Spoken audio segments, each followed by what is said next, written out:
मजेत ना? तर आजच्या व्हिडिओमध्ये पुन्हा एकदा मनापासून तुमचं स्वागत आहे. तर आज सकाळीच इथे मी ज्यूस प्रिपेअर करत आहे. जो मी तुम्हाला एकदा शॉर्ट व्हिडिओमध्ये दाखवला होता बीटरूटचा. तर तोच मी इथे आज बनवत आहे. कारण की 2-3 दिवस झाले मी तो बनवला नव्हता. मी चला आज थोडंसं निवांत आहे कामं, तर मला आज तो आपण बनवूया. तर इकडे आता मी सर्व त्याची तयारी करून घेतली आहे. आणि ह्या ज्यूसचे तुम्हाला फायदे ॲक्च्युली मी सांगितलेच होते काय आहे ते. तर तुम्हाला माहीत असते, आता मला वेगळे सांगायची गरज नाही आहे. तर मी असं अजून 2 दिवसाच्या आड तरी हा ज्यूस घेत असते. ज्यांच्या शरीरात ना हिमोग्लोबिनची कमी असते ना, त्यांना हा ज्यूस तर खूप फायदेशीर असतं आणि याच्यामध्ये बीटरूट आहे म्हणून. तर त्याने तर नक्कीच घेतला पाहिजे आणि भरपूर असे फायदे असतात, जसे आपल्या केसांसाठी, स्किनसाठी सुद्धा हा ज्यूस खूप इफेक्टिव्ह असतो. जर तुम्हाला ज्यूस आवडत नसेल तर तुम्ही याचे सॅलडसुद्धा बनवून खाऊ शकतात. तर इकडे आता माझा ज्यूस तयार करून झालेला आहे आणि आता इथे मी 2 कप बनवते, कारण की इथे माझी मुलंसुद्धा ज्यूस पितात. विवानसुद्धा पितो, पण तो सकाळी लवकर जातो म्हणून त्याला आता दुपारचाच वेळ भेटत नाही. पण आता अनन्या घरी आहे तर ती माझ्याबरोबर पिते, कारण की मुलंही आपल्याला बघतात आपण काय खातो, काय पितो, तशीच मुलंसुद्धा आपल्याकडून शिकतात चांगलं हेल्दी खाण्यासाठी. तर तुम्ही पाहू शकता इथे अनन्यासुद्धा ज्यूस पिते, कारण की मी तिला पहिल्यापासूनच सवय लावली आहे हेल्दी खायची. तर ते सॅलडसुद्धा खातात आणि ज्यूससुद्धा पितात. तर इकडे आता आम्ही दोघींनी ज्यूस संपवला आहे आणि आता मी खाली जेवणाच्या कामाला सुरुवात करते. तर आता तिला शाळेत जायचं होतं. आता मी टिफिनची तयारी करते. तिचे मूड स्विंग हे बदलतच असतात. आज तिला टिफिनमध्ये हे पाहिजे तर उद्या ते पाहिजे. तर आज तर मॅडमचे मूड होता की मला तळलेला भात पाहिजे, फ्राय भात. तर कारण की तिने कुठल्यातरी मुलीचा बघितला असेल आणि तिची खायची इच्छा झाली असेल, तर म्हणलं ठीक आहे चला. तर मी इकडे असा फ्रेश ताजा भात करून घेतला आहे आणि मला माहिती आहे की जास्त नाही खाणार म्हणून तिच्यापुरता मी इथे भात करून घेतला. आपलं राईट जिऱ्याची फोडणी दिली, कांदा टॅमॅटो टाकून आणि साधी अशी बिना तिखटीची मिरची घालून असा सिंपल असा फ्राय भात करून घेतला.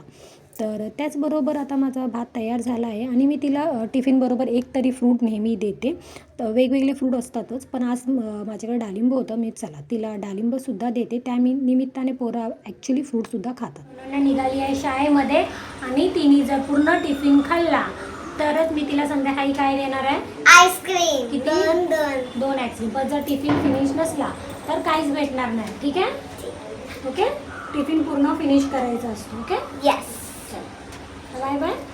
Bye bye. सर्व घेतलं ना? आयडी इथेच आहे माझ्या वॉशिंग चल. तर आता ती शाळेत गेली आणि आता मी बाकीची कामं माझी करायला घेतली. ॲक्च्युली आमच्याकडे पाणी आलं नव्हतं म्हणून माझ्या कपडे धुवायला खूप उशीर झाला. तर आता दुपारी ती गेल्यानंतर मी कपडे धुवून घेतले आणि जे सुकलेले कपडे होते ते घडी करायला घेतले. आणि माझ्याबरोबर इथे विवानसुद्धा होता, पण तो कॅमेरा होता म्हणून तो येत नव्हता. मुलांच्या सोबतसुद्धा आपण कामं करू शकतो. हाय. तर आता सर्व कामं करून घेतली आणि आता थोडंसं निवांत झाली आहे. तर आता 4:30 वाजले असतील. तर तुम्हाला मला सांगायचं होतं की कालचा जो शॉर्ट व्हिडिओ होता त्याच्यामध्ये जे मी हेअर ग्रोथ रेमेडी तुम्हाला सांगितली होती ना, तर त्याच्यामध्ये जे कलौंजी सीड्स होते ते जर तुम्हाला पाहिजे असतील तर त्याची लिंक मी डिस्क्रिप्शनमध्ये व्हिडिओच्या खाली देते, तिथून तुम्ही परचेस करू शकता. आणि जर माझे व्हिडिओ हे तुम्हाला आवडत असतील तर प्लीज सबस्क्राईब करा तुम्ही, कारण की तुम्ही फक्त व्हिडिओ बघता, तुम्ही सबस्क्राईब करत नाही. तर प्लीज सबस्क्राईब करा, कारण की मला कसं समजेल ना की तुम्ही माझे व्हिडिओ तुमच्यापर्यंत पोहोचतायत की नाही. आणि जर तुम्हाला आवडत असेल तर प्लीज लाईक असं बटनसुद्धा तिथे प्रेस करा. आणि जर प्लीज छान अशी कमेंटसुद्धा करा की मलासुद्धा आवडेल, मलासुद्धा समजेल की तुम्ही माझे व्हिडिओ बघतायत, तुम्हाला आवडत आहेत. कारण की जसं मी न्यू यूट्यूबर आहे आणि मला जोपर्यंत तुमचा रिस्पॉन्स भेटणार नाही तोपर्यंत मलासुद्धा समजणार नाही की जे मी काम करते, जे मी काम करते तुमच्यापर्यंत पोचते आणि ते तुम्हाला आवडते म्हणून. तर प्लीज कमेंट्स अशी छान छान अशी मला कमेंट्स करा. आता माझं ऑनलाईन मागवले होते काही वस्तू, तर मी चला तुमच्याबरोबर सुद्धा शेअर करूया त्या वस्तू, काय काय वस्तू मी मागवल्या आहेत. तर एक मिनटं आता त्याला ओपन करूया आपण. केलं आता मी दाखवते काय काय आहे ते.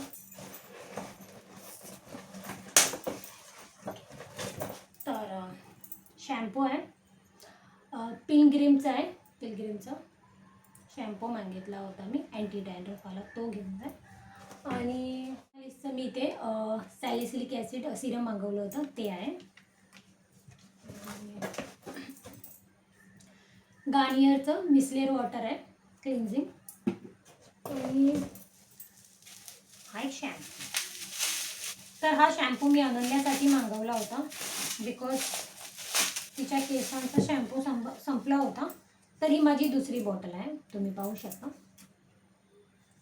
आणि तुम्हाला जर ह्याचे सगळे मला लिंक पाहिजे असतील तर तुम्हाला सुद्धा हे सगळे वस्तू परचेस करायची असेल तर तुम्ही मला कमेंट्समध्ये लिंक्स सांगा, मी तुम्हाला नक्की देईन. तर हे टुकोचं आहे किडचं रीटा शॅम्पू आहे. हे लहान मुलांसाठी आहे.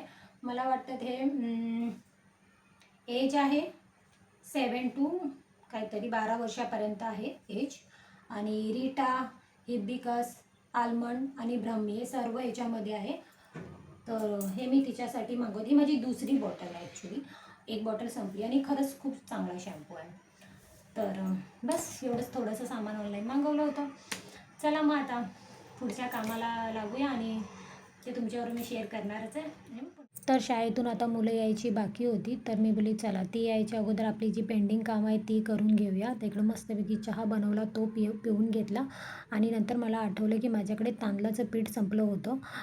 तर ते आता मला शोधायला लागणार होतं. ॲक्च्युली गावठी तांदूळ होते माझ्याकडे, पण ते कुठे ठेवले होते लक्षात नव्हतं. मग ते शोधले आणि मग ते काढले शोधून. पण आता एक असा प्रॉब्लेम झाला की त्याच्यामध्ये ना छोटे छोटे जे भांबूल असतात ना ते झाले होते. तर एवढं टेन्शन झालं होतं मला की मला लक्षातच नव्हते. कारण की होतं ना कधी कधी आपल्याला विसरायला, कोणती गोष्ट आपण आणून ठेवतो नंतर मग ते आपल्याला लक्षातच नाही राहत. माझंसुद्धा तसंच झालं होतं.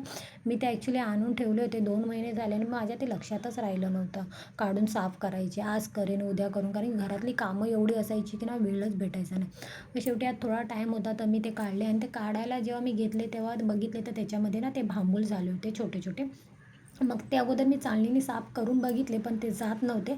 मग मी सूप असतं ना त्याच्यामध्ये मी ते पाकडायला घेत होती तेव्हा त्याच्यामध्ये अजून एक दुसरा प्रॉब्लेम झाला की त्याच्यामध्ये ना जे व्हाईट कलरचे किडे असतात ना, आमच्याकडे अळ्या म्हणतात, तुमच्याकडे काय म्हणतात मला ना माहिती. मग ते त्याच्यात दिसले व्हाईट आणि ते वरती वरती येत होते. मग आता काय, आता ते साफ करायला घेतले. ते चाळणीतून बघितले पण ते जात नव्हते. मग पाकडूनसुद्धा ते बघितले आणि मग ते एक एक काढून मी बोलले आता काय आपल्याशी होणं नाही. आणि ते पूर्ण तांदळाची आता माझ्या वाट लागली आहे. आणि मग ह्यांचासुद्धा मला ओरडा भेटला की तू आणून ठेवते आणि मग तुझं लक्ष राहत नाही, तू विसरून जाते, असं थोडंसं मला ते बडबडायला लागले. पण आता काय करणार, ऐकून तर घ्यावंच लागणार ना, माझ्याकडे सुद्धा ऑप्शन नव्हतं. मग मी ते काय केलं, ते सर्व आणलं किचनमध्ये आणि मग ते थोडं थोडं घेऊन मग ते धुवून टाकले.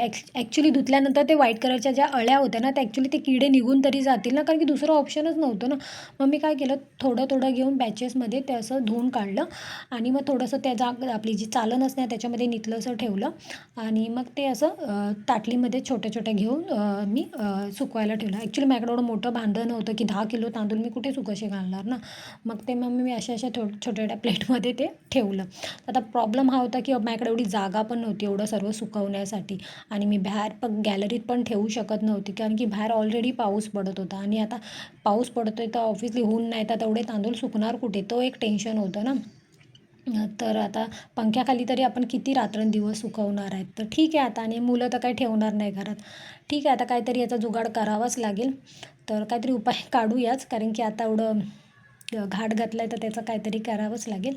चला मग पुन्हा भेटू अशाच नवीन व्हिडिओ बरोबर. तोपर्यंत बाय बाय.